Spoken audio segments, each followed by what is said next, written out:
December 24th, 2019. When Mary Ann Sullivan's groom abandoned her at the altar, 8 months pregnant, she had nowhere to go but into the freezing Christmas Eve blizzard. The decorated war veteran who found her collapsed in the snow hadn't spoken a word in 3 years, but what he did next would change both their lives forever. Could a man who'd lost his voice to trauma find the strength to save a woman who'd lost everything? Before we jump back in, tell us where you're tuning in from. And if this story touches you, make sure you're subscribed because tomorrow, I've saved something extra special for you. The wedding dress had cost $3,000. Mary Ann Sullivan remembered that detail with bitter clarity as she stumbled through the blizzard, the once pristine ivory silk now heavy with snow and ice. Each step sent sharp pains through her swollen feet, but she couldn't stop moving. If she stopped, she would freeze. If she froze, her baby would die. The Christmas Eve storm had turned Route 47 into a white void. Mary Ann could barely see 10 feet ahead. But she kept walking along the shoulder of the empty highway, one hand clutching her distended belly, the other holding together the thin jacket someone had left in the church's coat room. It wasn't hers. Nothing was hers anymore. 6 hours ago, she'd been standing in the bride's room at St. Catherine's Church in Millbrook, Wyoming, adjusting her veil and practicing her smile. Her fiancé, Derek Vance, was supposed to meet her at the altar in 20 minutes. They'd been together for 4 years. When she'd told him about the pregnancy 7 months ago, he'd proposed immediately, insisting they wait until after the baby was born to marry. But her mother had been horrified at the idea of an unwed pregnancy showing, so they'd moved the date up. "You look beautiful," her sister Claire had said, fluffing the dress's long train. "Derek's going to cry when he sees you." Mary Ann had smiled, one hand resting on her belly where the baby was doing somersaults. At 8 months pregnant, she felt enormous. But the dress had been specially tailored to accommodate her bump, flowing in elegant layers that made her feel like a princess despite everything. The music had started. Her father had offered his arm. They'd walked down the aisle together, past the 200 guests who'd filled every pew. The church had been decorated with white poinsettias and gold ribbon. Everything perfect. Everything planned. But Derek hadn't been at the altar. Father Morrison had smiled reassuringly. "Just nervous jitters," he'd whispered. "Give him a moment." 1 moment became 5. 5 became 10. The guests had started murmuring. Mary Ann's father had squeezed her hand so hard it hurt. Her mother had sent Claire to check the groom's room. Claire had returned alone, her face pale, carrying an envelope with Mary Ann's name written in Derek's handwriting. The letter had been short, devastating. Clinical. "Mary Ann, I can't do this. I'm not ready to be a father. I'm not ready to be a husband. I thought I could, but standing here about to walk out there, I know I can't. I've accepted a job in Seattle. I left this morning. I'm sorry. The money in our joint account should help with the baby." Derek. The church had erupted in chaos. Her mother had started screaming at her father, blaming him for not vetting Derek properly. Her father had gone silent and rigid, a vein pulsing in his forehead. Guests had crowded around, some offering sympathy, others whispering behind their hands. Someone had called Derek's phone repeatedly until his voicemail filled up. Mary Ann had stood frozen at the altar, the letter trembling in her hands, feeling the baby kick inside her as if asking what was wrong. Everything was wrong. Then her mother said it. The words that had driven Mary Ann out into the storm. "I told you he wasn't serious about you. I told you this would happen. Now you've humiliated this entire family, and you're going to be a single mother with no prospects and no future. You should have listened to me and terminated when you had the chance." The words had hit harder than any physical blow. Mary Ann had looked at her mother's face, twisted with anger and disappointment, and something inside her had broken. Not her heart that had shattered when she read Derek's letter. Something deeper. Some fundamental belief that family meant safety. That home meant refuge. She'd walked out of the church, still in her wedding dress. No one had tried to stop her. She'd gotten into her car, the Honda Civic she'd bought herself, the one thing that was entirely hers, and started driving with no destination in mind. Just away. Away from the pitying looks and the whispers and her mother's toxicity. She'd made it 30 miles before the car had started making a horrible grinding noise. The engine had died completely just past the turnoff for Cedar Mountain Pass, coasting to a stop on the shoulder. When she'd tried to restart it, nothing happened. Not even a click. Her phone had been at 12% battery. She'd called AA, but the recording said all drivers were responding to emergency calls due to the worsening storm, with wait times exceeding 4 hours. She'd tried calling her father. No answer.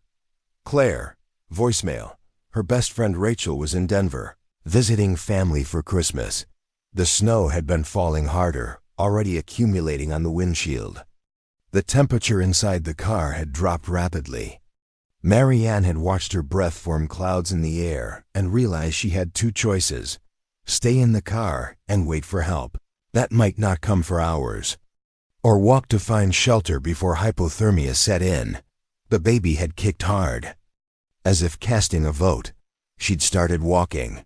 That had been 2 hours ago. Or maybe 3.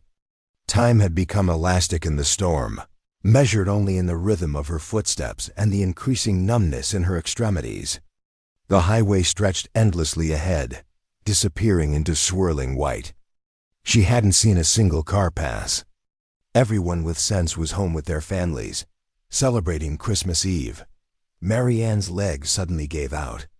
She fell forward onto her hands and knees, the snow soaking through her dress instantly. The cold was so intense it felt like burning. She tried to stand, but her muscles wouldn't respond. The baby was moving frantically inside her, responding to her elevated heart rate and dropping body temperature. "Not yet," she whispered through numb lips. "Please, baby, not yet. We have to find help first." She managed to crawl a few more feet before collapsing completely onto her side. The snow was already drifting over her, and she couldn't summon the strength to brush it away. Her vision had started to narrow, dark spots eating away at the edges. This was it then. She would die here on Christmas Eve, alone on a highway, and her baby would die with her. All because she'd trusted the wrong man and run from the wrong situation. Maybe her mother had been right. Maybe she'd made nothing but bad choices from the start. The darkness was closing in fast now, and part of Marianne welcomed it. No more pain. No more humiliation. No more fear. Then she heard it, the low rumble of an engine cutting through the wind. Headlights swept across her, impossibly bright. She tried to lift her hand, to signal for help, but her arm wouldn't move. The engine stopped. A truck door opened and slammed shut. Footsteps crunched through the snow, quick and purposeful. A shadow fell over her, blocking the swirling white. Someone knelt beside her, and through her fading vision, Marianne saw a man's face weathered and tan, with lines around his eyes that spoke of squinting into too many sunrises. He wore a sheepskin coat and a worn cowboy hat that was already accumulating snow. His eyes were the color of storm clouds, and they widened with alarm when he saw her. His lips moved, but Marianne couldn't hear what he said over the roaring in her ears. He reached for her, checking her pulse at her wrist, then her neck. His hands were warm despite the cold, calloused but gentle. He looked at her pregnant belly, then back at her face. And something shifted in his expression, determination replacing shock. He scooped her up in one smooth motion, cradling her against his chest as if she weighed nothing despite her pregnancy. Through the haze of hypothermia, Marianne felt the solidity of him, the steady beat of his heart against her cheek. He carried her toward the truck, a massive black Ford with a Wyoming ranch plate and a steel toolbox in the bed. He managed to open the passenger door while still holding her, then carefully placed her inside. The truck's interior was blessedly warm, the heater running full blast. The man stripped off his coat and wrapped it around her, then grabbed a heavy blanket from behind the seat and tucked it over her legs. He reached for the radio, mounted under the dashboard, and grabbed the handset. His mouth moved rapidly as he spoke into it, his free hand checking her pulse again. But he made no sound. No voice came from his throat. He was mouthing words into the radio, pressing buttons. But Marianne heard nothing. She tried to speak, to thank him, to tell him about the baby. But her own voice wouldn't work either. The cold had stolen it. The man's eyes met hers, and in them she saw something unexpected: understanding. Not pity, understanding. As if he knew exactly what it felt like to lose your voice. To have words trapped inside with no way out. He set the radio down and pointed at her belly, then made a cradling motion with his arms. A question: how far along? Marianne held up 8 fingers weakly. His jaw tightened. He held up his index finger weight, then climbed into the driver's seat and threw the truck into gear. They pulled back onto the highway, moving faster than was probably safe in these conditions. But the man drove with obvious expertise, handling the massive vehicle through the snow with practiced ease. Marianne tried to stay conscious, tried to focus on the small details of the truck's interior to keep the darkness at bay. A St. Christopher medal hanging from the rearview mirror. A worn leather journal on the dashboard. The faint scent of wood smoke and coffee. Classical music playing softly from the speakers. Beethoven, she thought, though her muzzy brain couldn't place which piece. The man kept glancing over at her, monitoring her condition. When her eyes started to drift closed, he reached over and gently squeezed her shoulder, keeping her awake. They drove for what felt like an eternity, but was probably only 15 minutes. The truck suddenly turned off the highway onto a smaller road, then another turn onto what seemed like a private drive. Through the snow, Marianne caught glimpses of a wooden fence, a barn, and then a house, a sprawling ranch house, with warm light glowing in the windows and smoke rising from the chimney. The man parked directly in front of the porch and was out of the truck in an instant, coming around to her side and gathering her up again. He carried her up the porch steps, kicked the door open with his boot, and brought her inside. The warmth hit her like a physical force. The house was rustic but well maintained, with exposed beam ceilings and a massive stone fireplace where a fire crackled. The man carried her straight to a leather couch near the fire and laid her down carefully. Grabbing more blankets from somewhere and piling them over her, he disappeared and returned, moments later with towels and a first aid kit. He knelt beside her and gently began removing her soaked shoes, his face professionally composed as he assessed her for frostbite.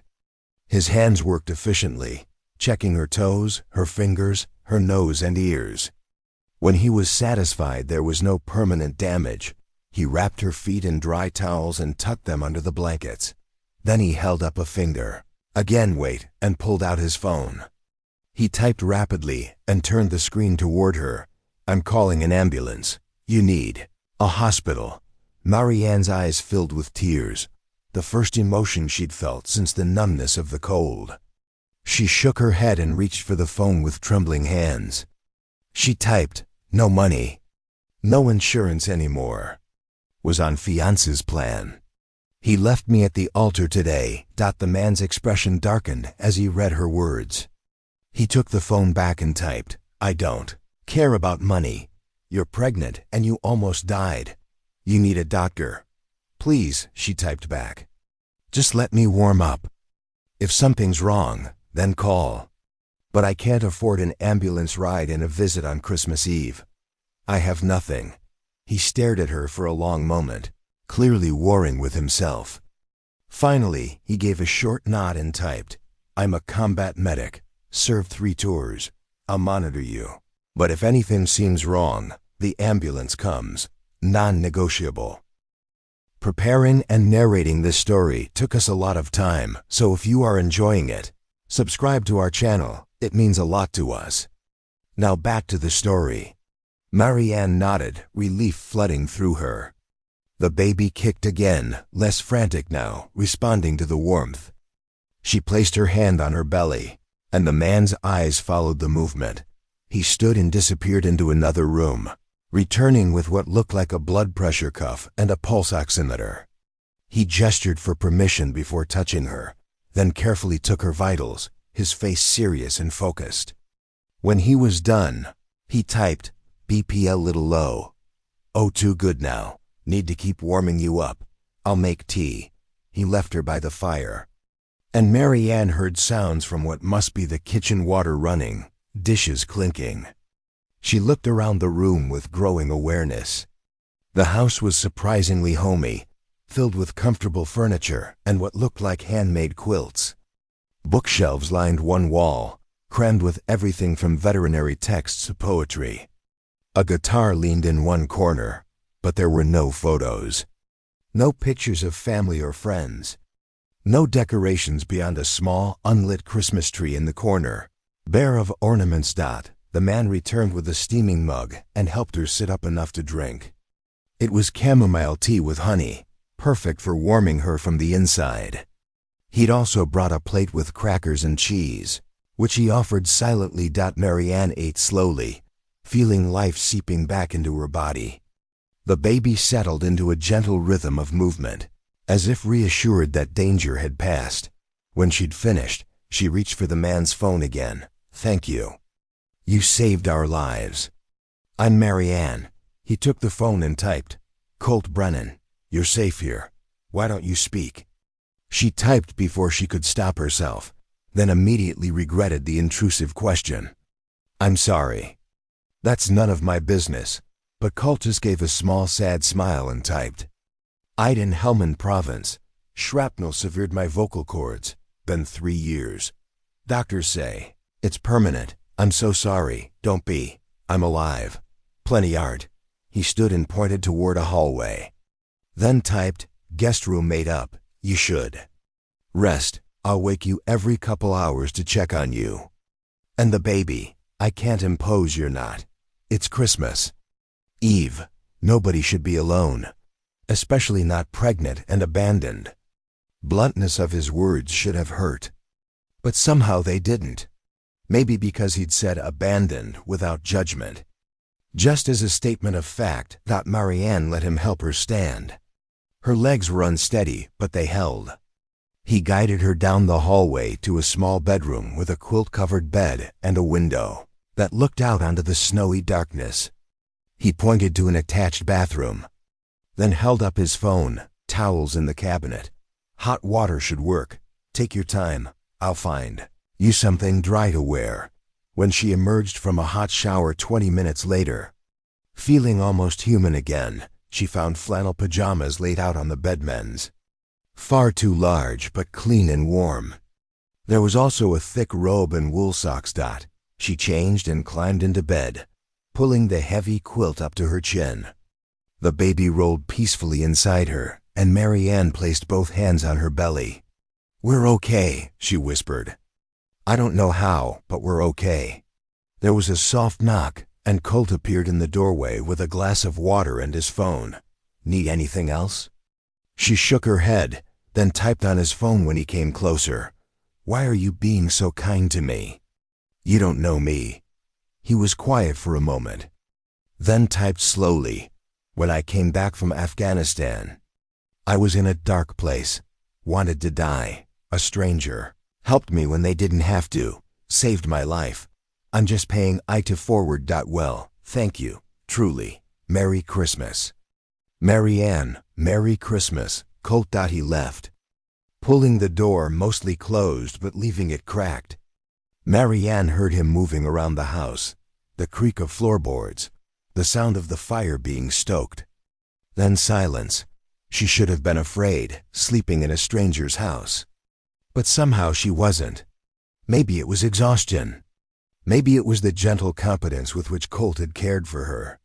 Maybe it was simply that she'd already experienced the worst betrayal possible today, and anything else seemed manageable by comparison. As she drifted towards sleep, one thought echoed in her mind. She'd run from her ruined wedding straight into the arms of a silent cowboy who'd been more present in 2 hours than Derek had been in 4 years. The irony would have been funny if it didn't hurt so much. Outside, the snow continued to fall, blanketing the ranch in white silence. Inside, for the first time in hours, Marianne Sullivan felt safe. She slept that Christmas morning. Marianne woke to pale winter sunlight streaming through the window and the smell of coffee brewing. For one blissful moment, she forgot where she was and why. Then reality crashed back: the wedding, Derek's letter, the highway, the cold dot. She sat up carefully, assessing her body. Her fingers and toes tingled but moved normally. The baby was active, doing what felt like gymnastics. No contractions, no cramping. Miraculously, they'd both survived the night. The clock on the nightstand reads 7:43 a.m. Christmas morning. Marianne pulled on the oversized robe and padded barefoot down the hallway, following the coffee scent. The living room looked different in daylight, more lived in, less lonely. The fire had burned down to embers, but the house was warm from central heating. Colt stood at the kitchen counter, pouring coffee into a mug. He wore jeans and a faded Marine Corps t-shirt, his dark hair still damp from a shower. When he heard her footsteps, he turned and gave a small nod of greeting, then pointed to the coffee pot with a questioning look. Marianne shook her head and pointed to her belly. Colt nodded understanding and pulled out a different mug, filling it with hot water before adding a tea bag. He handed it to her, along with the honey jar, then gestured toward the kitchen table. She sat while he worked at the stove, scrambling eggs and frying bacon with efficient movements. Within minutes, he'd set a full breakfast in front of her: eggs, bacon, toast with butter and jam, and a bowl of fresh fruit. He sat across from her with his own plate and pulled out his phone, typing. "How do you feel?" "Better," Marianne said, her voice hoarse from disuse and cold exposure. "Sore, but better. Thank you for breakfast." He nodded and started eating. The silence should have been awkward, but somehow it wasn't. Colt's inability to speak created a strange comfort. No small talk, no prying questions, just peaceful coexistence. Marianne ate slowly, surprised by how hungry she was. The baby seemed pleased too, settling into contentment. When she'd cleaned her plate, Colt stood and began clearing dishes. She tried to help, but he waved her back to her chair and typed. "You almost died yesterday. Rest. I can't just sit here while you wait on me." "Yes, you can. Doctor's orders. You're not a doctor." "Close enough." Despite everything, Marianne found herself smiling. Colt's blunt pragmatism was refreshing after years of Derek's passive-aggressive communication style. Derek had never said what he meant, always dancing around issues, expecting her to read his mind. Colt just stated facts. When he finished the dishes, he grabbed his phone again. "Need to check on the horses and cattle. Storm. Probably knocked down some fence. You stay inside and keep warm. Help yourself to anything. Can I come with you?" The words tumbled out before Marianne could stop them. The idea of being alone in the silent house suddenly seemed unbearable. Colt frowned, typing. "Too cold. You're pregnant. I'll bundle up. I don't want to be alone right now." Something shifted in his expression: recognition, maybe, or sympathy. He studied her for a moment, then nodded slowly and typed, 15 minutes. Only if you dress warm. My clothes in the bedroom closet. Take whatever fits." Marianne went back to the guest room and rummaged through the closet. She found thick wool socks, lined work pants that she could cinch with a belt under her belly, a thermal shirt, and a heavy flannel. Everything was too big, but layered together, it worked. Colt appeared with a winter coat, gloves, and a knit hat. Outside, the world had transformed into a pristine white wonderland. Snow blanketed everything: the barn, the fences, the trucks, the distant mountains. The sky was brilliant blue, The kind of achingly beautiful morning that made you forget how deadly the night before had been. Colt led her to the barn, a massive structure painted red with white trim. Inside, 6 horses occupied roomy stalls, nickering at Colt's approach. He moved down the line, checking water buckets and hay nets with practiced efficiency. One horse, a massive bay gelding, thrust his head over the stall door and bumped Colt's chest affectionately. Marianne watched as Colt scratched the horse's forehead, his weathered face softening with genuine affection. The horse whuffled into Colt's shirt, and the cowboy's silent laugh was visible in the shake of his shoulders. He noticed Marianne watching and typed, "This is Copper, retired ranch horse. Thinks he's a lapdog. He's beautiful." Colt smiled and grabbed a brush, grooming Copper with long, methodical strokes. The horse leaned into the attention, half closing his eyes in bliss. Marianne found herself mesmerized by the rhythm of it, the brush moving through the coat, Colt's steady breathing, the peaceful sounds of horses eating hay. When Colt finished, he saddled a different horse, a sturdy paint mare he introduced via phone as Dancer. He led her outside, then gestured for Marianne to wait. He mounted smoothly and rode toward the fence line, checking for damage. Marianne stood in the barn doorway, watching him work. He moved with the horse like they were one creature, confident and capable. When he found a section of fence knocked down by snow weight, he dismounted and spent 20 minutes repairing it with tools from his saddlebag. Muscles working under his coat, the baby kicked, and Marianne placed a hand on her belly. "That's a cowboy baby girl," she murmured. "A real one. Not like your father, who wore designer boots that had never seen mud." She'd convinced herself the baby was a girl, though she'd refused to find out the sex. Derek had wanted a boy. Had been certain it was a boy. Had already picked out the name Derek Jr., ignoring Marianne's gentle suggestions that they wait and see. Now Derek would never know if he'd been right or wrong. The thought should have made her sad, but instead, she felt a strange sense of relief. Colt rode back and dismounted, leading Dancer into the barn. He unsaddled her, brushed her down, and checked all the other horses one more time. Then he grabbed a bucket and headed toward a smaller enclosure Marianne hadn't noticed before.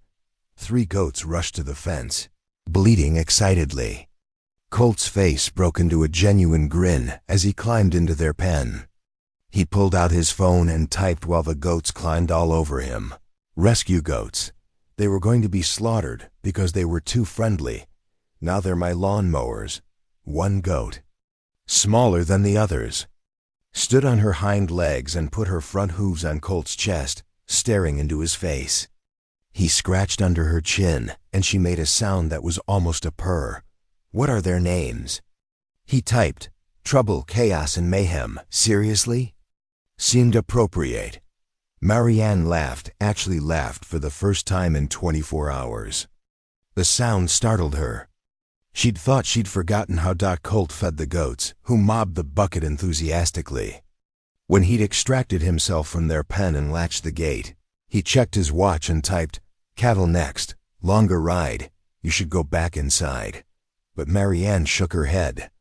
"Please, I'll ride with you if you have another horse. I used to ride when I was younger."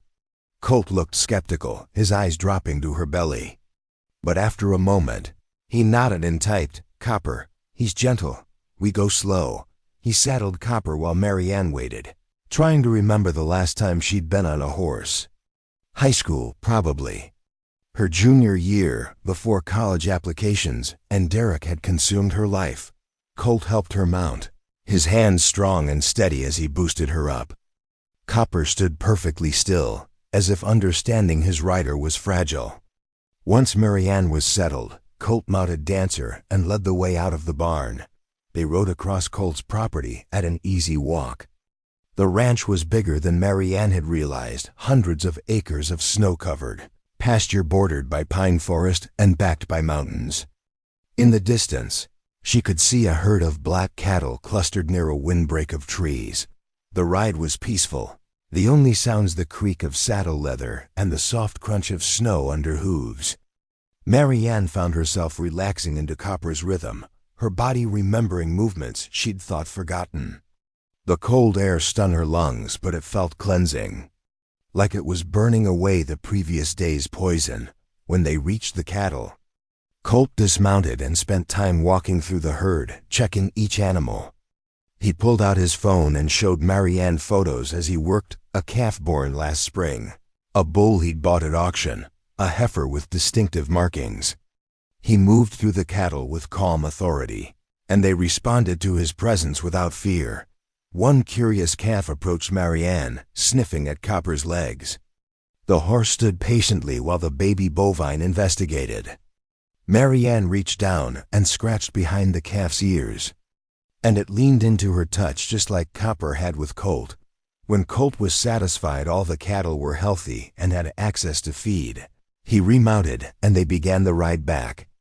Halfway to the barn, Marianne's phone buzzed in her pocket, the first time since the battery had died yesterday.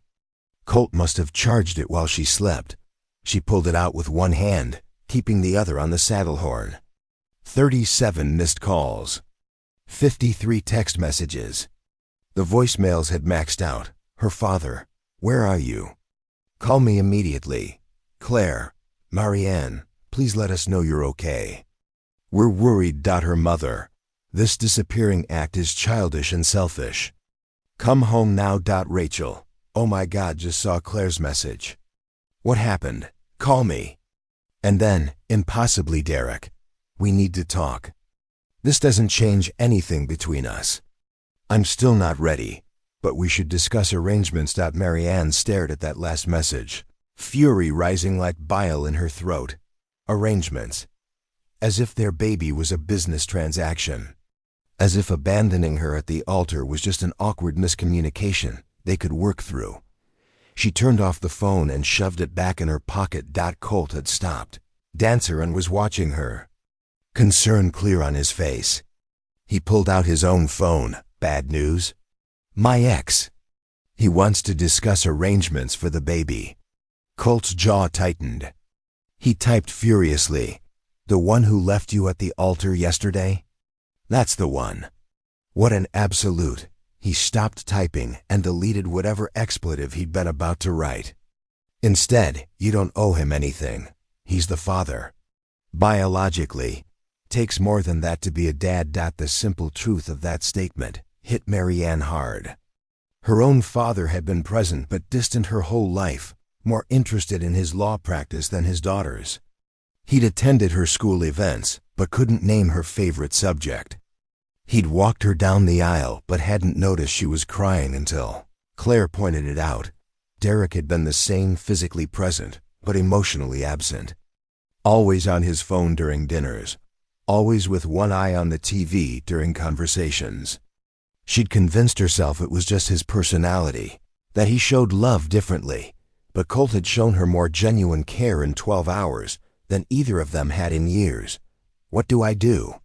she asked quietly. "I have no job. I quit when Derek asked me to. No apartment. I moved into his place.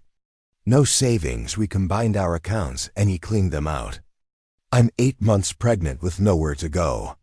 Colt was quiet for a long moment, then typed, "You stay here." "I can't." "Why not? House is big. I have a spare room. You're welcome as long as you need. You don't even know me. I know enough. You're pregnant, alone, and abandoned. I have space and resources. Simple math.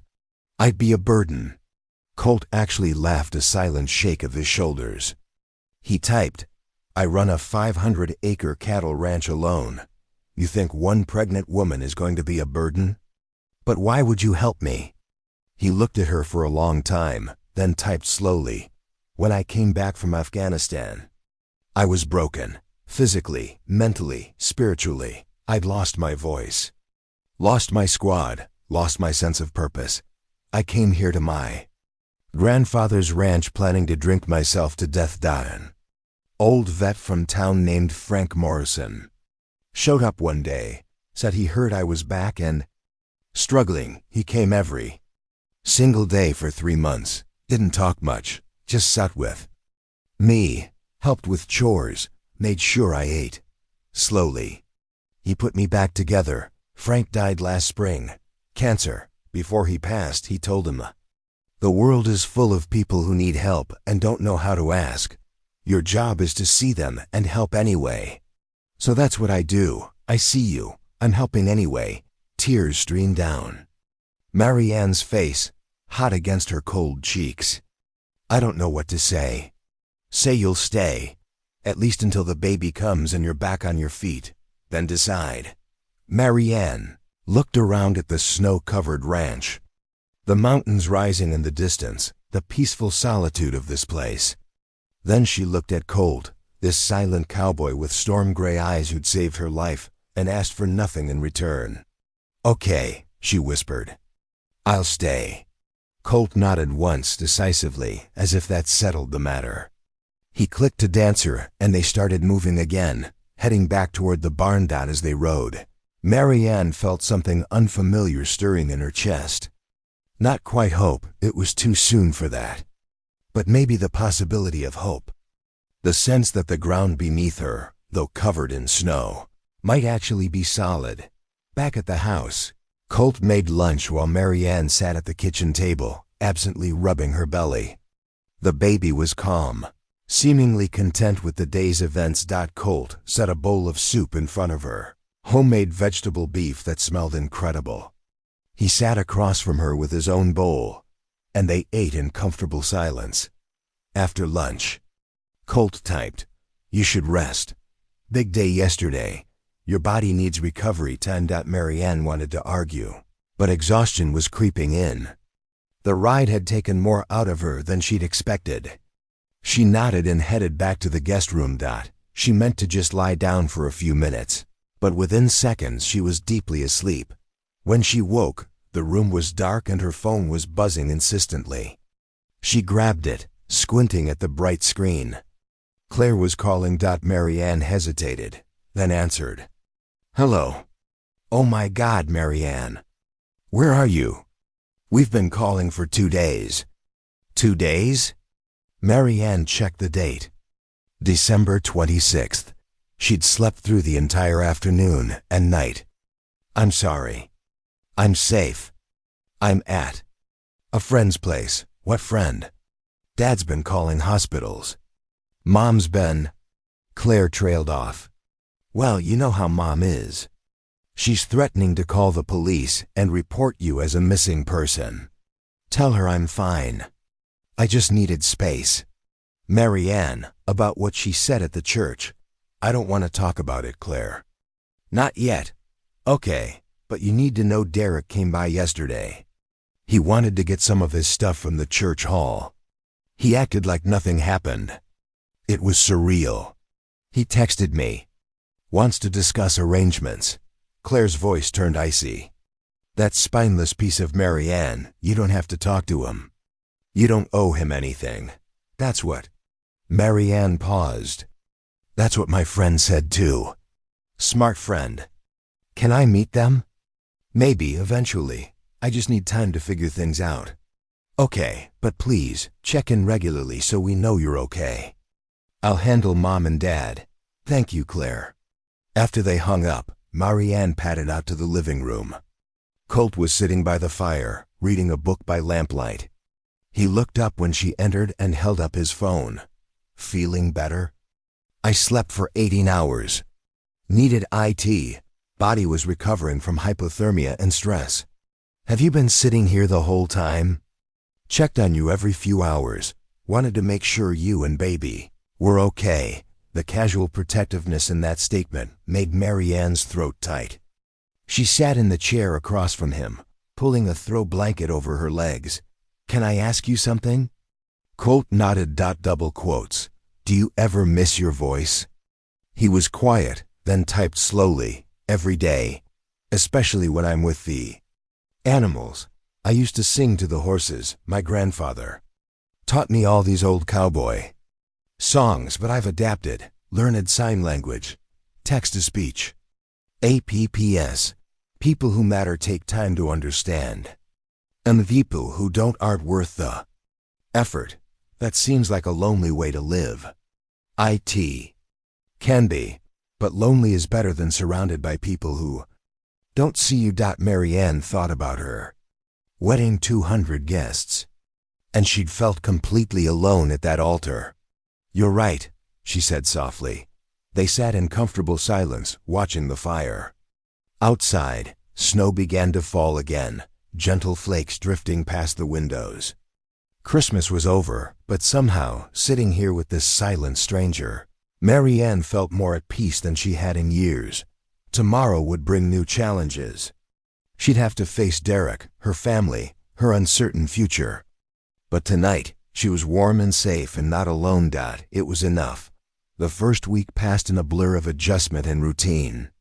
Marianne discovered that life on Colt's ranch operated on a rigid schedule, dictated by animal needs rather than human convenience.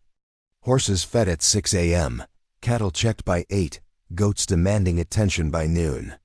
Evening chores started at 4 and finished by dark. Colt never asked her to help, but Marianne found herself drawn into the rhythm anyway.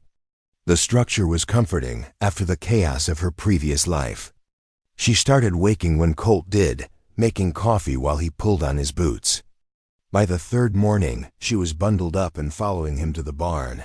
He'd given her a questioning look. But when she simply grabbed a pitchfork and started spreading fresh hay, he nodded acceptance and returned to his own tasks. They developed a silent language of their own. A raised eyebrow meant, "You okay?" A thumbs up was all good here.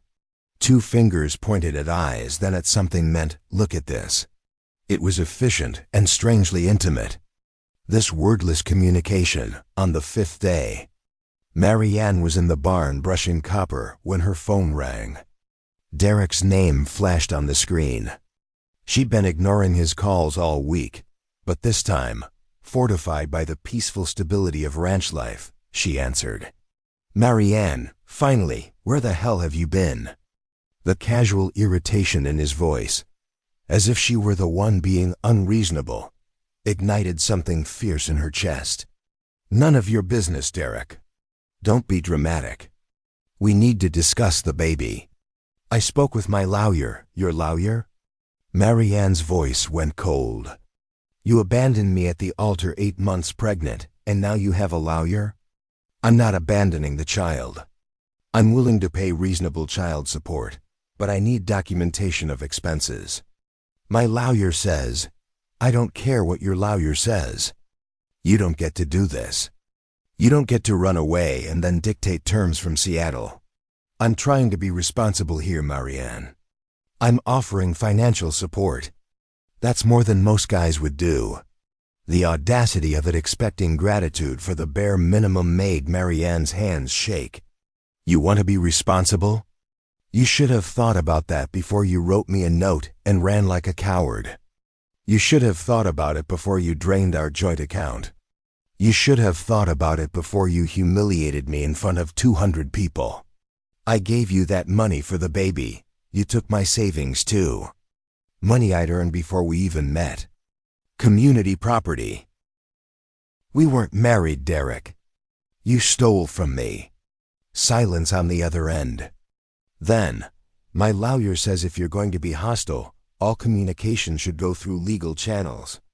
You'll be served papers within the week establishing paternity and child support arrangements. I suggest you get your own lawyer." "With what money, Derek?" "The money you stole? That's not my problem." "Oh, and Marianne? I heard from Claire you're staying with some guy on a ranch. Just be aware that custody judges don't look kindly on mothers who immediately move in with strange men. My lawyer says it shows poor judgment." The line went dead. Marianne stood frozen, the phone clutched in her shaking hand. The baby kicked hard, responding to her elevated heart rate. Poor judgment. After everything he'd done, Derek was threatening her custody. She didn't realize she was crying until Colt appeared beside her, concern etched on his weathered face.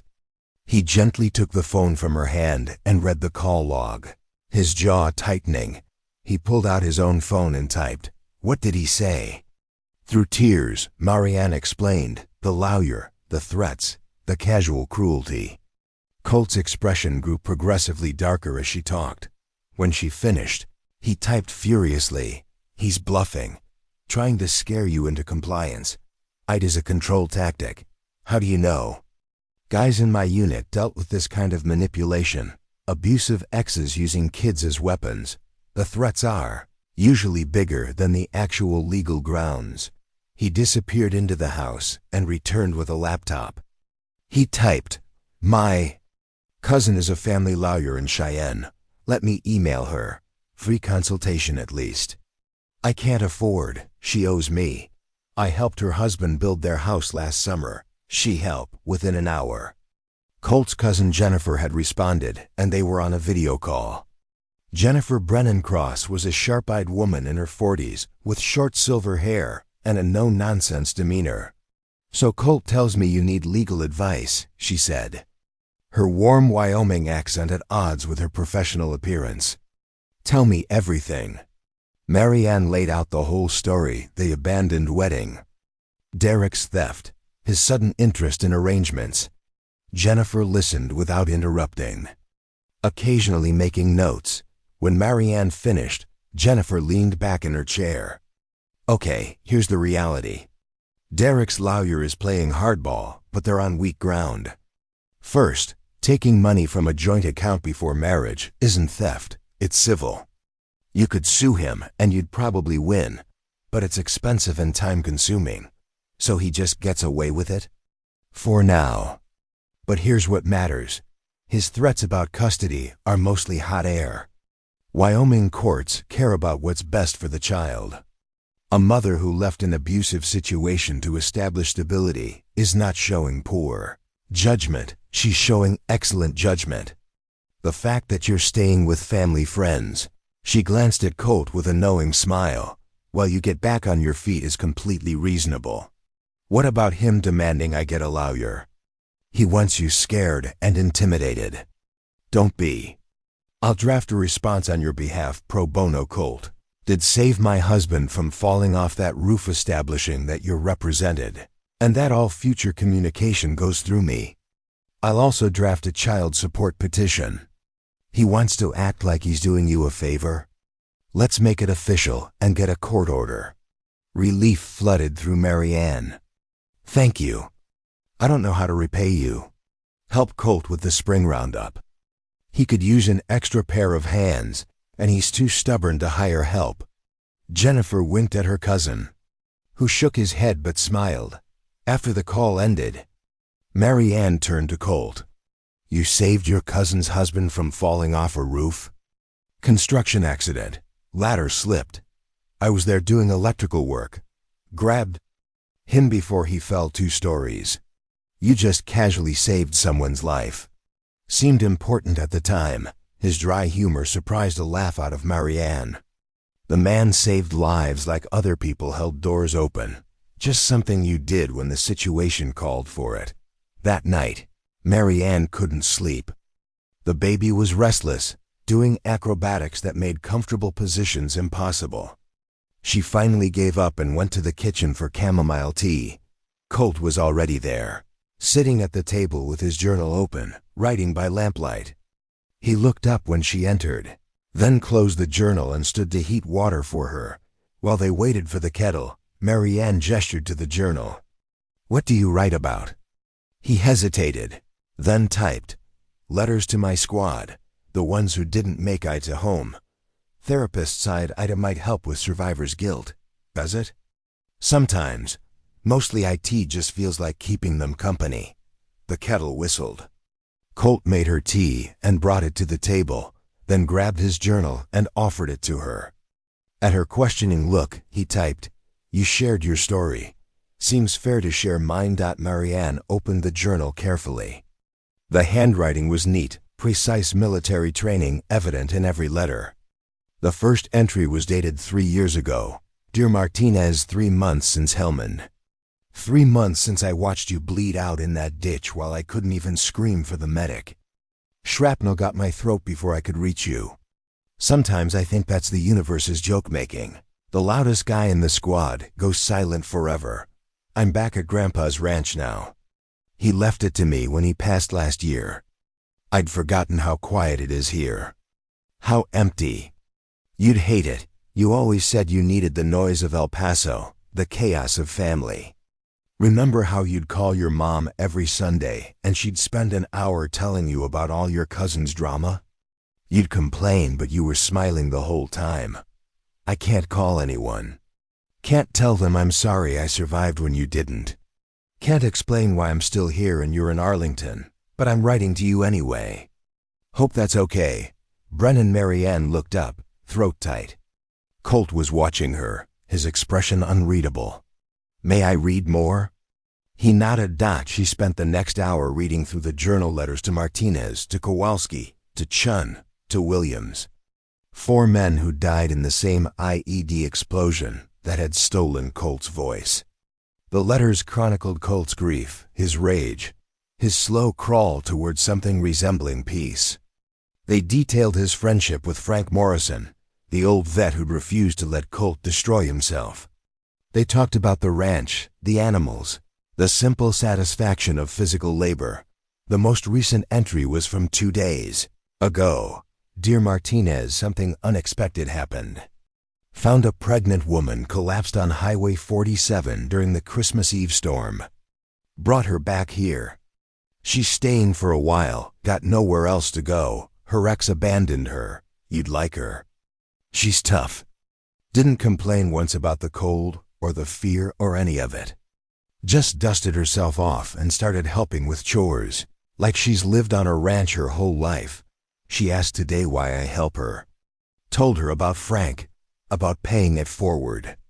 But the truth is more complicated. I think maybe helping her is helping me too. Giving me purpose beyond just surviving. Making Frank's investment in me mean something. Maybe that's selfish. But I don't think you'd judge me for it. You always said the best way to heal was to stop thinking about yourself so much. Get outside your own head, Brennan, you'd say. The world needs you. I'm trying, man. I'm really trying. Brennan Marianne closed the journal carefully and slid it back across the table.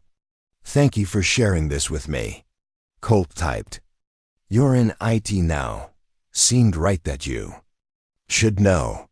Your friend Martinez sounds like he was a good man, the best. He was supposed to go home that month. Had a daughter. He'd never met Rosita. She's 4 now. Do you stay in touch with his family? His mom, I visit every year on the anniversary. Bring flowers to his grave. Take Rosita to the park. She calls me Tio Colt, the image of this silent cowboy playing with a little girl in a park. Honoring his fallen friend's memory hit Marianne hard. This man who claimed to live alone, isolated on his ranch, had more genuine connections than she'd had in her entire relationship with Derek. You're a good man. Colt Brennan. He shook his head, typing. Just trying to be worth what they paid for me to survive. You are. You're worth it. His eyes met hers, and something passed between them. Recognition, understanding. The beginning of real trust. The baby kicked hard, and Marianne gasped, her hand flying to her belly. Colt was on his feet instantly, concern evident. She's okay, Marianne said quickly. Just active tonight. Here, she did something she'd never done with anyone but Derek, and even with him only reluctantly. She took Colt's hand and placed it on her belly where the baby was moving. The wonder that spread across. Colt's face was pure and unguarded. His large, calloused hand gentle on her stomach. He felt the baby kick and his eyes widened.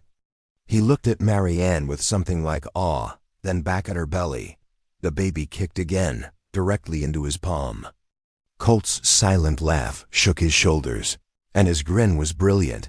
He typed one-handed, refusing to move his other hand from her belly. She's strong. You think it's a girl too? Feels like a fighter. Definitely a girl. They stayed like that for several minutes. Colt's hand on her stomach, both of them feeling the baby move. It should have been awkward, this intimacy with a man she'd known less than a week. But it wasn't. It felt natural, like the most normal thing in the world. Finally, the baby settled into sleep, and Colt withdrew his hand. He typed, "You should rest. She'll keep you up all night otherwise. Colt, will you teach me sign language? I want to communicate with you properly, not just through typing." His expression softened.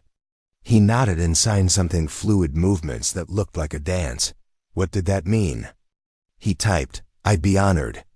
Over the following days, Colt began teaching Marianne ASL during evening hours.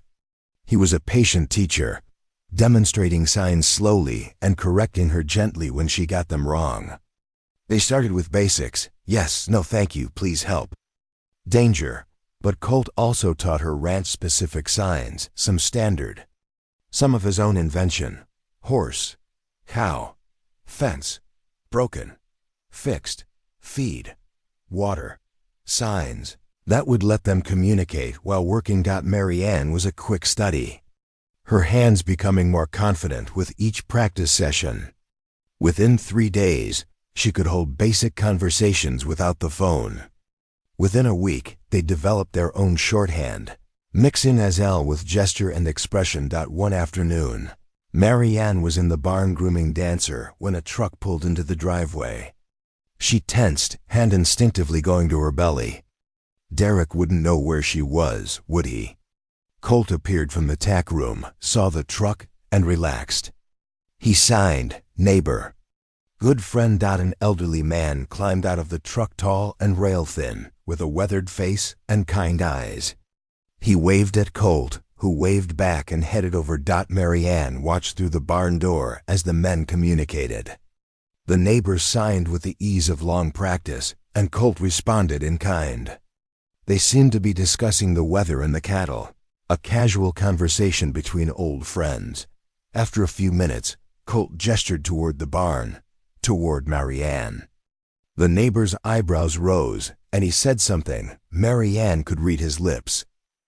"Company?" Colt signed something lengthy. The neighbor listened, his expression shifting from curiosity to concern to approval. He clapped Colt on the shoulder, signed something else, and climbed back in his truck. When Colt returned to the barn, Marianne signed, "Who?" "Tom Hayes, owns the ranch west of here. His son is deaf. Whole family learned ASL.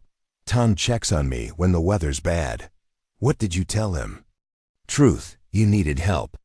You're staying until the baby comes." "What did he say?" Colt smiled and signed, "About time you had some life in this place. Tell her she's welcome to anything she needs." That night, Tom Hayes returned with his wife Linda, carrying containers of homemade food and bags of baby supplies. Linda was a plump woman with rosy cheeks and a warm smile that reminded Marianne painfully of her own grandmother. "My daughter just had her third," Linda explained, stacking onesies and blankets on Colt's couch. "These are barely used. And I know you probably don't have anything prepared yet, dear, so I brought some basics." Marianne tried to protest, to explain she couldn't accept charity. But Linda waved her off. "It's not charity, honey. It's neighbors helping neighbors. That's how we do things out here." When Tom broke his hip 2 years ago, Colt ran both ranches for 3 months. Didn't ask for a thing. This is just returning the favor. Before they left, Linda pulled Marianne aside. "I don't know your whole story, and I don't need to. But I know Colt Brennan is one of the best men in Wyoming. If he brought you here, you needed to be here. And if you're staying, you're part of this community now. That means you call me if you need anything, understand? Day or night." She pressed a piece of paper into Marianne's hand with her phone number, then hugged her fiercely. After Hayes left, Marianne stood surrounded by baby supplies, overwhelmed by the kindness of strangers. Colt found her crying and looked alarmed until she signed, happy tears. "Good people," he signed back, "best people. This valley takes care of its own. I'm not from here, you're here now. That makes you one of ours." The simple acceptance in that statement broke something open in Marianne's chest. For the first time since Derek had left her at that altar, she felt like maybe she could actually do this. Raise this baby. Build a life. Not just survive, but actually live. That night, she lay in bed with her hands on her belly, feeling the baby's movements, and whispered, "We're going to be okay, little one. I don't know how yet, but we're going to be okay." Outside her window, snow began to fall again, gentle and steady, covering the ranch in fresh white. Inside, the house was warm and safe. And down the hall, a silent cowboy sat writing letters to fallen friends, keeping watch over a pregnant stranger who was becoming something more, something like family. January swept in with brutal Wyoming cold, the kind that turned breath to ice crystals and made the barn chores feel like Arctic expeditions. Mary Ann had grown accustomed to the ranch's rhythms, the early mornings, the physical labor, the peaceful solitude broken only by animal sounds and the wind through the pines. She was also 9 months pregnant now. Enormous and uncomfortable, moving with the deliberate waddle of someone carrying a basketball under their shirt. The baby seemed determined to use her ribcage as a punching bag, and her bladder as a trampoline. Colt had become increasingly protective as her due date approached. He'd converted the downstairs office into a nursery, painting it a soft yellow and assembling the crib Tom and Linda Hayes had donated. He'd installed a baby monitor, stocked the house with supplies, and mapped out 3 different routes to the hospital in Millbrook, timing each one under various weather conditions. He'd also started sleeping on the couch instead of in his upstairs bedroom, claiming the old furnace made the house drafty at night and he wanted to keep the fire going. Mary Ann knew better. He was positioning himself to respond quickly if she needed help. The realization that this silent cowboy was preparing to be more present for her baby's birth than the actual father had been for the entire pregnancy filled her with equal parts gratitude and heartbreak. Derek had sent papers through Jennifer, demanding paternity testing and proposing a child support amount that was insultingly low. Jennifer had responded with a counter-proposal that was fair and legally sound, backed by documentation of Derek's assets that somehow included information about the Seattle condo he'd rented and the new truck he'd bought. "How did you find all that?" Mary Ann had asked during their video call. Jennifer had smiled grimly. "I have connections. And Derek's lawyer isn't as clever as he thinks." They left a digital trail a mile wide, but the legal posturing felt distant and unreal compared to the immediate physical reality of her situation. The baby was coming soon, could be any day now, according to Dr. Sarah Chun, the obstetrician Colt had found in Millbrook. Dr. Chun had been understanding about Mary Ann's financial situation and had worked out a payment plan that was actually manageable. "Colt Brennan sent you to me, didn't he?" Dr. Chun had asked during the first appointment. "Yes, how did you know?"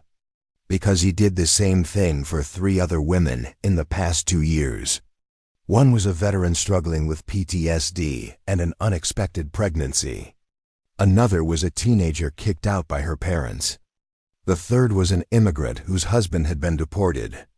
Colt has a radar for people who need help and don't know how to ask." The revelation had stunned Mary Ann.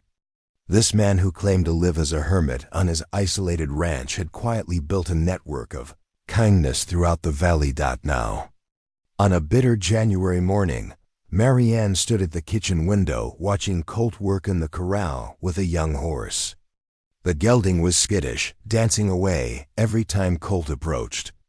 But the cowboy moved with infinite patience, never forcing, always waiting for the horse to choose a connection. It was how he approached everything, Mary Ann had noticed. He never pushed, never demanded. He simply made himself available and let others come to him when ready. The baby kicked hard, and Mary Ann gasped, gripping the counter. The kicks had been getting stronger, more insistent, like the baby was testing the boundaries of her temporary home, eager to break free. "Soon," Mary Ann murmured, rubbing the spot where a tiny foot pressed against her ribs. Just a little longer. Movement in the driveway caught her eye. A silver sedan was pulling in, expensive and out of place among the ranch trucks. Marianne's stomach dropped even before the driver's door opened.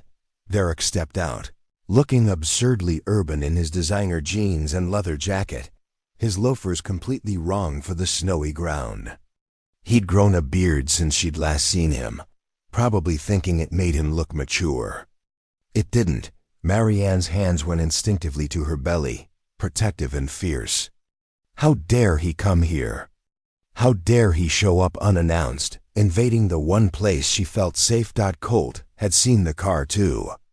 He'd left the corral and was walking toward Derek with the same measured pace he used with spooked horses, wary, careful, ready to react. Marianne grabbed her coat and hurried outside, awkward but determined. This was her confrontation to handle. Derek's eyes widened when he saw her belly. Jesus, Marianne. You're huge. 9 months pregnant tends to have that effect. I didn't realize you were so close. What are you doing here, Derek? How did you even find me? Your sister. I told her I needed to see you in person to work things out. She gave me the address. He glanced at Colt, who had positioned himself slightly behind Marianne, a silent sentinel. This the guy you're living with? This is Colt Brennan. He saved my life when you abandoned me in a blizzard. Derek had the grace to flinch. Look, I know I handled things badly. Badly? Marianne's voice rose despite her intention to stay calm. You left me at the altar 8 months pregnant. You stole my savings. You threatened my custody. That's not badly, Derek. That's cruel. I panicked, okay? I was scared. But I've had time to think, and I want to make this right. What's right? Us, the baby. I'm willing to give it another shot. The words hung in the frigid air, so absurd that Marianne actually laughed. You're willing to give it another shot? How generous. I'm serious, Marianne. I made a mistake. I want to be involved. I want to be a father. You wanted to be a father when you proposed. Then you wanted to wait until after the baby was born. Then you ran away. Then you threatened me legally. Now you want to give it another shot. Which version of you am I supposed to believe? Derek's jaw tightened. I'm trying here. I drove 10 hours to see you. The least you can do is hear me out. Why now? What changed? He hesitated, and in that pause, Marianne saw the truth. Your lawyer's counter-proposal. Your mother told her friends what happened, and it's affecting my reputation at work. And honestly, Seattle's expensive. The child support she's demanding would wreck me financially. It's smarter if we work together. There it was. Not love, not genuine remorse. Just financial calculation and reputation management. Colt moved slightly closer, not touching her, but making his presence known. Marianne felt his solid warmth at her back and drew strength from it. Get back in your car, Derek. Marianne, I said, get back in your car. You don't get to do this. You don't get to abandon me and then come back when it's convenient. You don't get to reduce our child to a financial problem you need to solve. I'm trying to do the right thing. The right thing was showing up at the altar. The right thing was not stealing from me. The right thing was any of 100 different choices you could have made over the past month. But you didn't. You chose yourself. Every single time. So that's it? You're just going to raise our kid on some ranch in the middle of nowhere with a guy you barely know? Colt's hand came to rest gently on Marianne's shoulder. Not possessive, supportive. She reached up and covered his hand with hers. I'm going to raise my child surrounded by people who show up. People who keep their promises. People who help without expecting anything in return. Yes, Derek. That's exactly what I'm going to do. You'll regret this. When you're struggling alone, I won't be alone. That's what you don't understand. I was alone with you. I'm not alone here. Derek looked between them, his expression cycling through anger, disbelief, and finally resignation. Fine, have it your way. But don't come crying to me when reality sets in. I won't, Marianne said quietly. I promise you, Derek, I will never ask you for anything again. Sign away your rights if you want. Pay the child support for the court orders. It doesn't matter. You'll never be more than a name on a birth certificate. Something flickered in Derek's eyes, hurt, maybe, or the distant cousin of regret. But he climbed back in his car without another word. The silver sedan pulled away, disappearing down the long driveway, and Marianne felt a chapter of her life close with finality. Her knees suddenly weakened, and Colt was there instantly, supporting her weight. He guided her back into the house and settled her on the couch, then disappeared into the kitchen. He returned with hot tea in his phone. You okay? He typed. Marianne nodded, then shook her head, then started crying. Not delicate tears, but ugly gasping sobs that came from somewhere deep and primal. Colt sat beside her and simply held her hand, his presence steady and undemanding, while she cried out months of grief and anger and betrayal. When she finally quieted, exhausted and empty, Colt typed, "Proud of you." That took courage. I told him he'd never be more than a name on a birth certificate. Good, because that's all he deserves to be. What if I can't do this alone? Colt's response was immediate. You're not alone. You have me. Tom and Linda, Jennifer, Dr. Chun, half the valley at this point. You're not alone. But you didn't sign up for this. For me and a baby and all my mess. Colt was quiet for a moment, then typed slowly. After I came back from Afghanistan, Frank Morrison told me something. He said, the people who need us most rarely arrive at convenient times. Life doesn't work that way. Real connection happens when someone shows up in the chaos and chooses to stay anyway. You showed up in my chaos. I'm choosing to stay anyway. Marianne looked at this man, this silent cowboy with storm-gray eyes who'd found her dying in the snow and had somehow become her anchor. Why? Why do you care so much? His fingers moved across the phone screen for a long time before he turned it to show her. Because when I lost my voice, I lost myself. I couldn't communicate who I was anymore. People stopped seeing me, they just saw the disability. They treated me like I was broken or stupid or invisible, but you never did that. From the first moment you saw me, you learned sign language. You treat me like a whole person. You don't speak louder like that will help, or avoid eye contact like you're uncomfortable. You just see me. That's rare. That's precious. So I care because you're worth caring about. Simple as that. The words hit Marianne like a physical force. When had anyone ever told her she was worth caring about? Not for what she provided or how she made them look, but just for existing? Thank you, she whispered. For everything. Colt squeezed her hand, then stood in, sighing. Rest. You've had a stressful morning. Baby needs to be calm. But Marianne shook her head. I need to move. Can we go to the barn? I want to see the horses. Colt looked skeptical but helped her bundle up. They walked slowly to the barn, Marianne's hand tucked into the crook of his elbow for balance. The January sun was brilliant, making the snow-covered pastures sparkle like diamond dust. In the barn, the horses nickered greetings. Copper thrust his massive head over the stall door, and Marianne scratched under his jaw the way Colt had taught her. The gelding's eyes half closed in bliss. Will you teach her to ride? Marianne asked suddenly. When she's old enough. Colt turned, surprise evident on his face. Her, the baby. Will you teach her to ride? You're sure it's a girl? I'm sure. Will you? Colt's expression softened. He signed slowly, deliberately. I would be honored to teach your daughter to ride. Not just my daughter. Our daughter. In all the ways that matter, Colt, you're choosing to be here. That makes you a family. A complex series of emotions flickered across Colt's face: surprise, joy, fear, hope. He signed. That's a big commitment you're making. I know. And I'm sure. What about when she asks about her father? I'll tell her the truth. That her biological father wasn't ready to be a parent. And that she had an uncle. Marianne paused, then corrected herself. A dad who chose her anyway. Who showed up? Who stayed? Colt's eyes were suspiciously bright.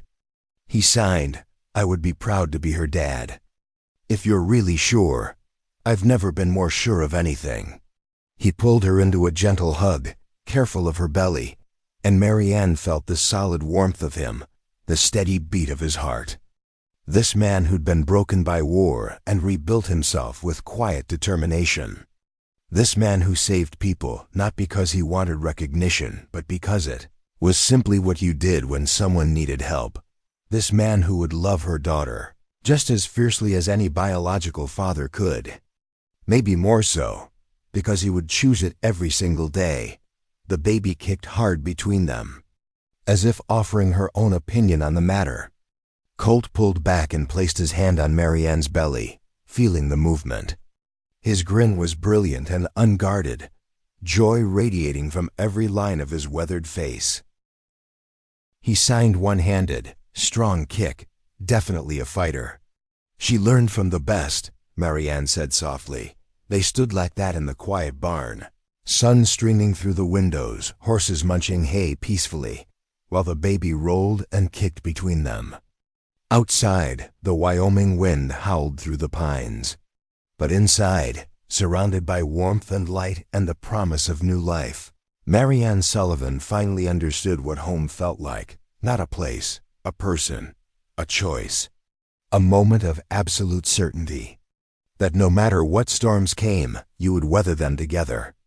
And when the first contraction hit 2 hours later, sharp and unmistakable, Marianne wasn't afraid. Because Colt was there, already reaching for his phone to call Dr. Chun, already helping her to the truck, already choosing to show up the way he always would. The contraction started mild, just a tightening across Marianne's belly that made her pause mid-step. She'd read enough pregnancy books to know this could be false labor, Braxton Hicks contractions that would fade away. But something in her gut told her this was different. Colt, she said, her voice steady despite the flutter of nerves in her chest. He was already moving, phone in hand, his combat medic training evident in the calm efficiency of his movements.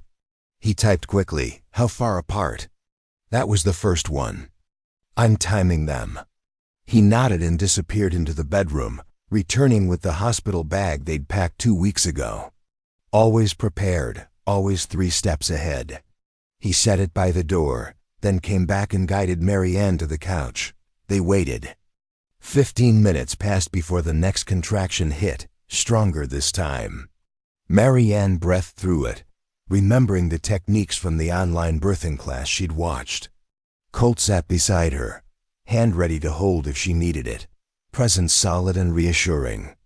12 minutes until the third contraction. 10 minutes until the fourth. Colt typed. Time to go. The drive to Millbrook Hospital took 40 minutes on icy roads, but Colt navigated them with the steady competence of someone who'd driven through worse. He'd rigged up his phone on the dashboard with a text-to-speech app so it could read his messages aloud while he drove.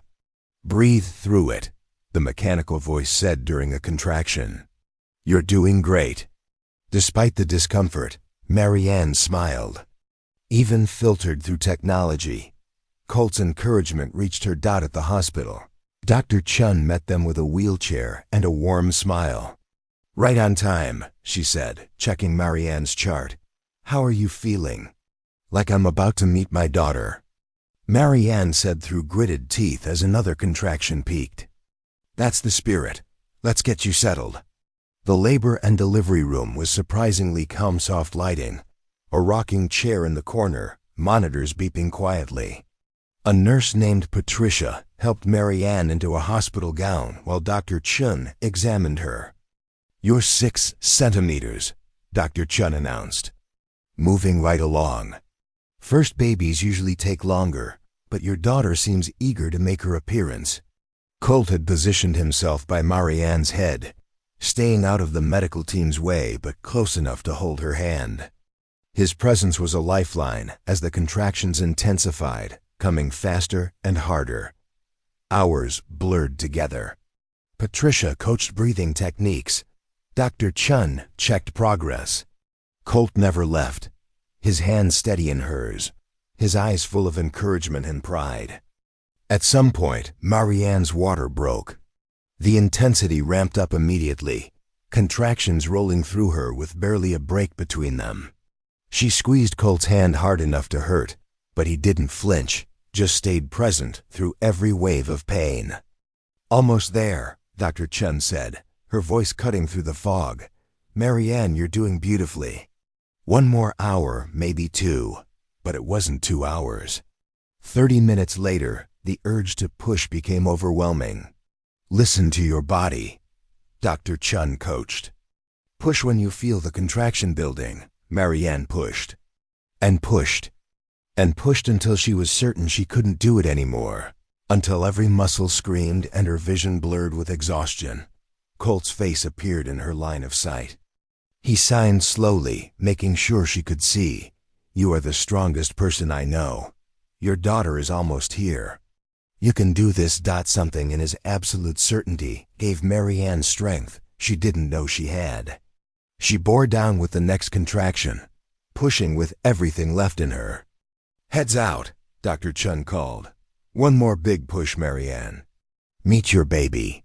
The final push felt like splitting apart and coming together simultaneously.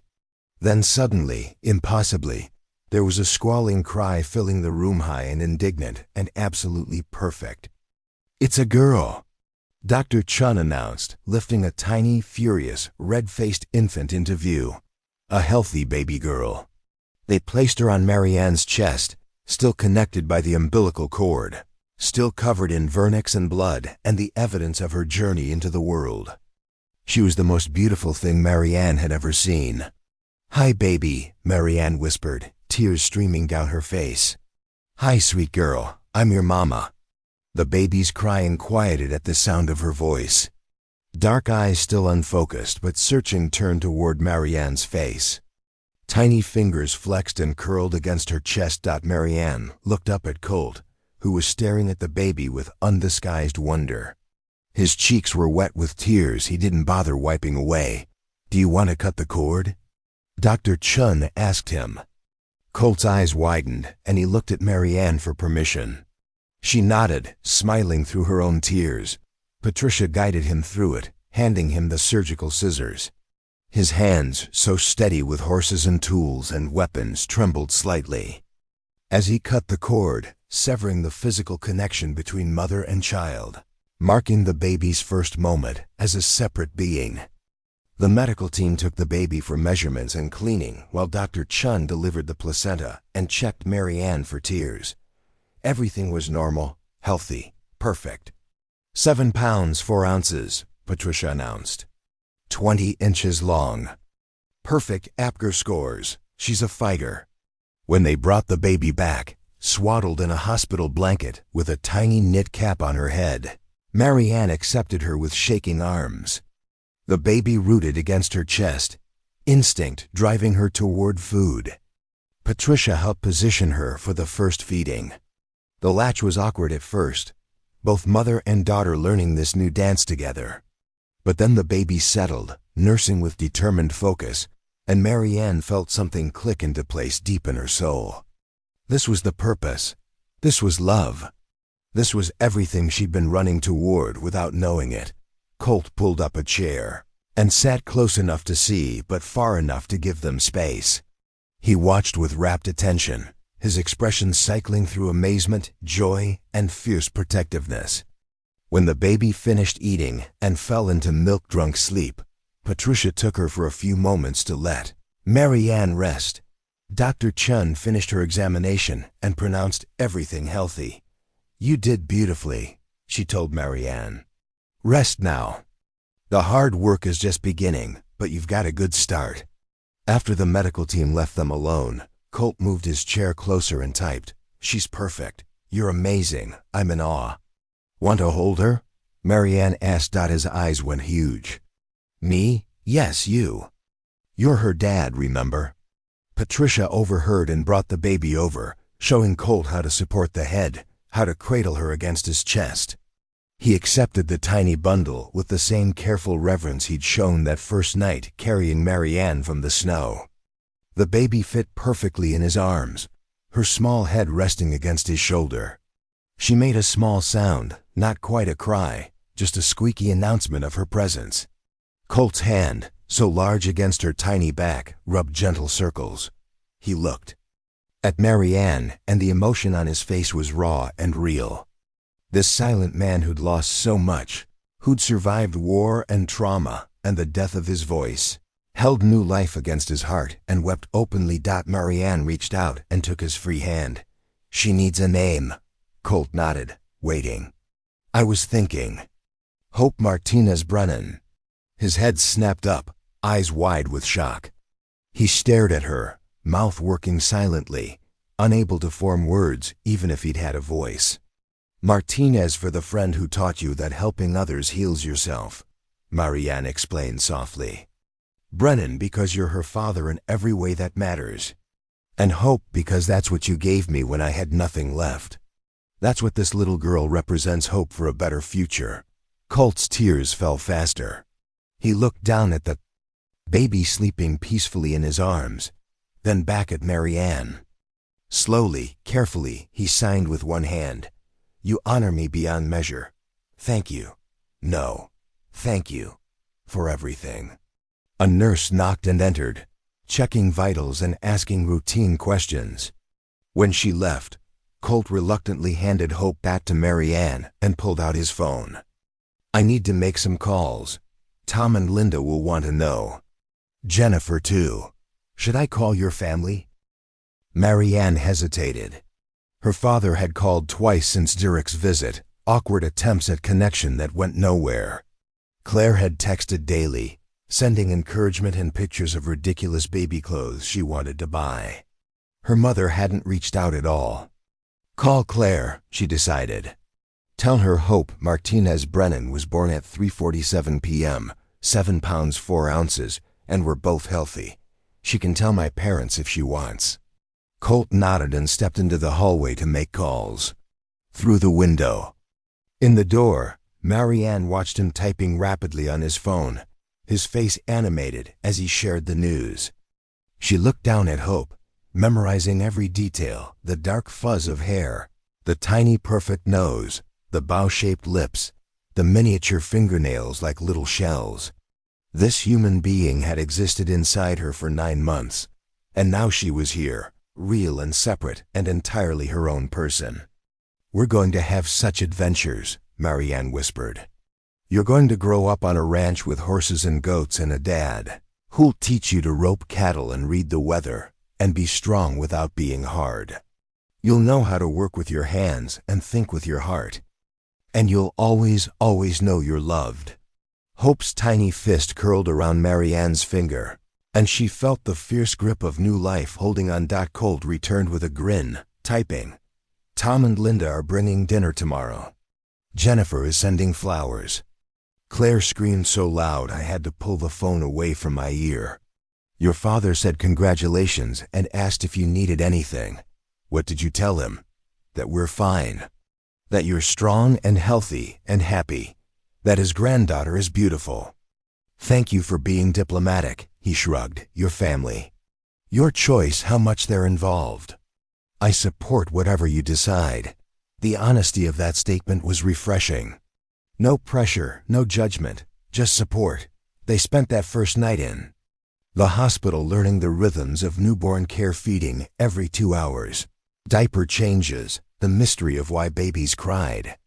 Patricia proved invaluable, showing them techniques and offering encouragement when they fumbled. Colt stayed the entire night, sleeping in the uncomfortable recliner, waking for every feeding to help position Hope or fetch supplies. The nurses clearly thought he was Hope's biological father, and neither Marianne nor Colt corrected them. In every meaningful way, he was. The next morning, Dr. Chun released them with instructions and follow-up appointments. Tom Hayes arrived with his truck to drive them home, Linda in the passenger seat, with bags of supplies and homemade meals. "Let me see that baby," Linda demanded the moment they settled in Tom's truck. She cooed over Hope, her experienced hands checking the baby over with grandmotherly thoroughness. "Oh, she's perfect. Absolutely perfect. You did good, sweetie." The drive back to the ranch felt surreal. Just 36 hours ago, Marianne had been pregnant and uncertain. Now she was a mother, responsible for this tiny life, heading back to a home that had somehow become more real than any place she'd lived before. When they pulled into the driveway, Marianne gasped. The porch was decorated with balloons and a banner that read, "Welcome home, Hope." Several trucks were parked in the yard neighbors Marianne recognized from her weeks on the ranch. "We might have spread the word," Linda admitted with a grin. The valley wanted to welcome the newest resident properly. Inside, the house had been transformed. The kitchen counter was covered with casseroles and baked goods. The nursery had received additional donations, a changing table, a rocking chair, blankets and clothes and toys. Someone had even installed a new heating vent to ensure the room stayed perfectly warm. Throughout the afternoon, neighbors stopped by, never staying long, mindful of the new mother's need for rest, but each bringing something. Mrs. Patterson from the feed store brought homemade baby blankets. The Kowalski family brought a hand-carved cradle that had rocked 4 generations. Even the gruff veterinarian Dr. Morton stopped by with a stuffed horse and a promise to teach Hope about animals when she was older. "This is how we welcome new life," Tom explained to Marianne. "Every child born in this valley belongs to all of us. We look after our own." By evening, Marianne was exhausted but overwhelmed with gratitude. She settled in the nursery's new rocking chair with Hope, nursing while Colt organized the influx of gifts. He caught her watching him and sighed, "Happy?" "Beyond happy. I didn't know the community could feel like this. This valley saved me after Afghanistan. Gave me purpose when I had none.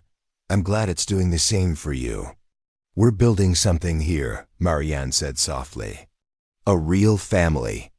Not perfect, but real." Colt came to kneel beside the rocking chair, his eyes on Hope's tiny face. He sighed.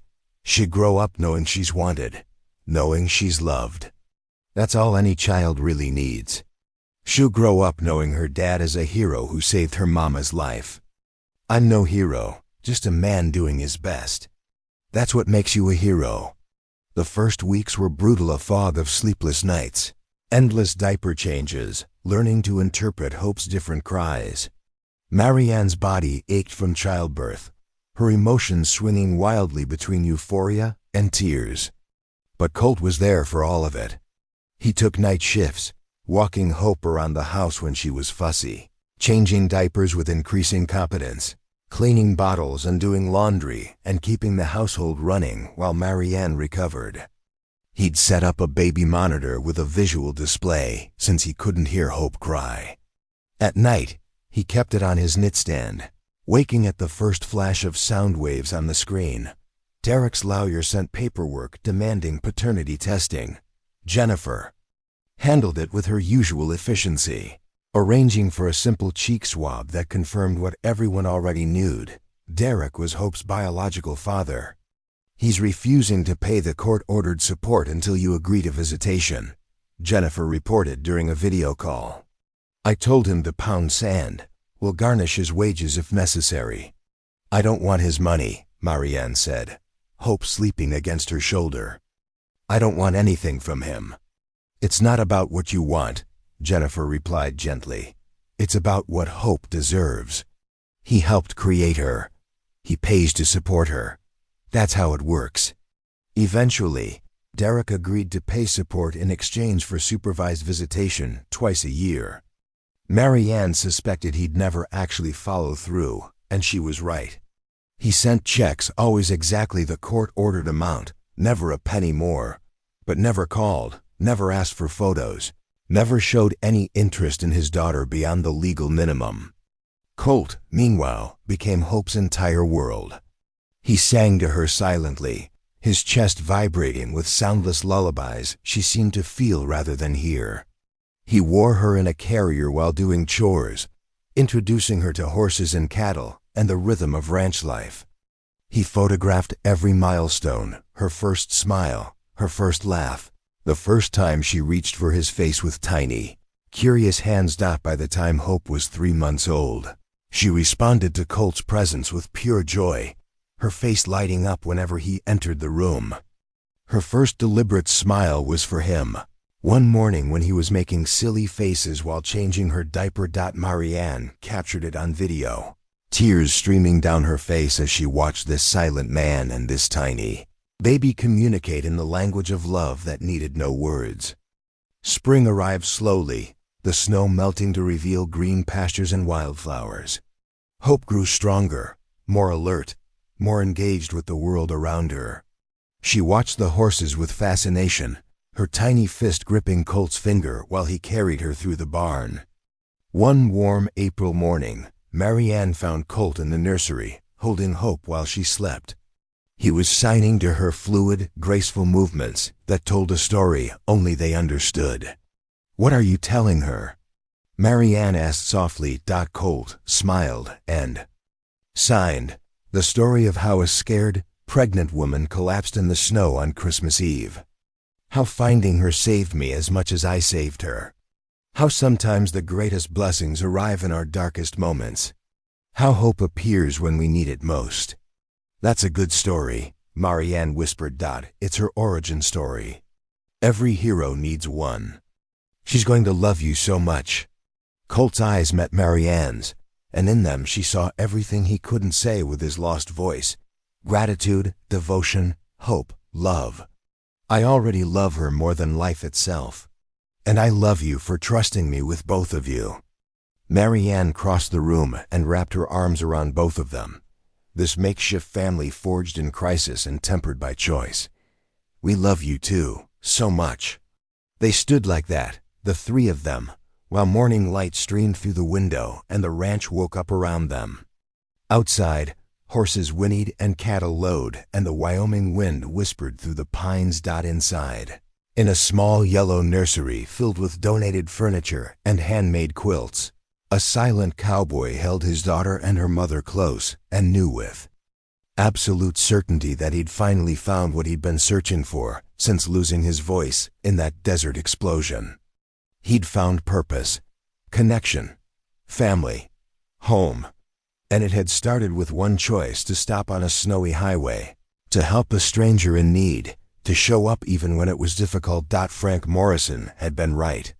The people who need us most rarely arrive at convenient times. But they arrive exactly when they're supposed to. And if you're brave enough to open the door, they might just save you right back.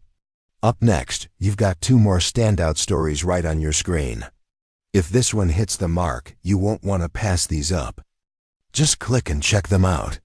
And don't forget to subscribe and turn on the notification bell so you don't miss any upload from us.